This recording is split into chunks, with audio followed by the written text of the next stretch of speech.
Hello నమస్తే. తెలంగాణ రాష్ట్రంలో BRS పార్టీని ప్రజలెవరు పట్టించుకున్నట్లేదని, ఆ పార్టీ నాయకుల్ని ఎవరు దేకట్లేదని, ఇయాల మళ్ళా ఫైనల్ ఎండ్ కార్డ్‌గా తెలంగాణ సెంటిమెంట్ తీసుకొస్తున్నారు. ఈ యొక్క బీఆర్ఎస్ పార్టీ నాయకులు అధికారంలో ఉన్నన్ని రోజులు ఆంధ్రోళ్ళతోటి సోపతి చేసి, ఇప్పుడు అధికారం పోయేసరికి మళ్ళా తెలంగాణ సింపతిని తీసుకొస్తున్నారు.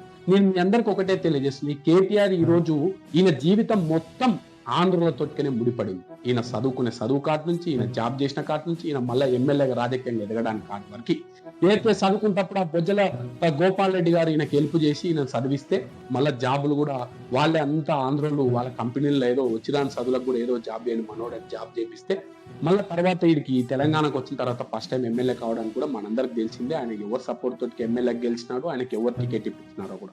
2009లో కూడా వీళ్ళు ప్రజారాజ్యం పార్టీ తోటి పొత్తు పెట్టుకుంటుంటే రేపు పొద్దున అనౌన్స్ చేయాల్సింటే రాత్రికి రాత్రి క్యాన్సల్ అయ్యి టీడీపీ తోటి పొత్తు పెట్టుకోవడానికి కూడా కారణం ఎవరైనా విషయం కూడా ఈరోజు మిమ్మల్ని అడుగుతున్నాం. అంతెందుకు కేటీఆర్ నీ ఫోన్ లో ఫస్ట్ 200 కాంటాక్ట్స్ లా ఈ యొక్క 200 కాంటాక్ట్స్ లో ఆంధ్రలో నంబర్లు ఎన్ని ఉన్నాయి, ఏదైతే తెలంగాణలో నంబర్లు ఎన్ని ఉన్నాయో కూడా ఒకసారి నువ్వు చూసుకోవాలా, ఆత్మ పరిశీలన చేసుకోవాలి.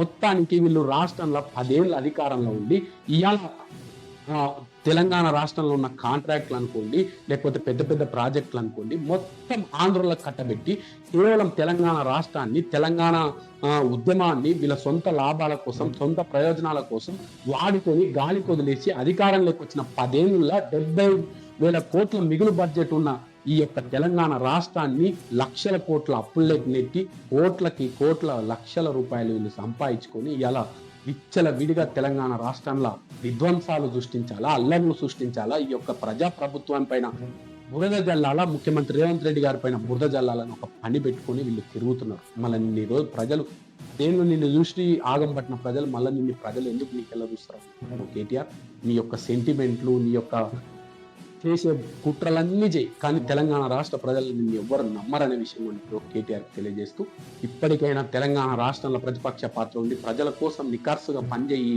రేపు పొద్దున ఏమన్నా ఫ్యూచర్ ఉంటుంది, కానీ ఇట్లా చిల్లర రాజకీయాలు, బొందబెట్టే రాజకీయాలు, అల్లర్లు సృష్టిస్తే తెలంగాణ రాష్ట్ర ప్రజలు నేను తరిమి కొట్టే రోజుల దగ్గరకు వస్తాయని తెలియజేస్తూ జై హింద్, జై తెలంగాణ.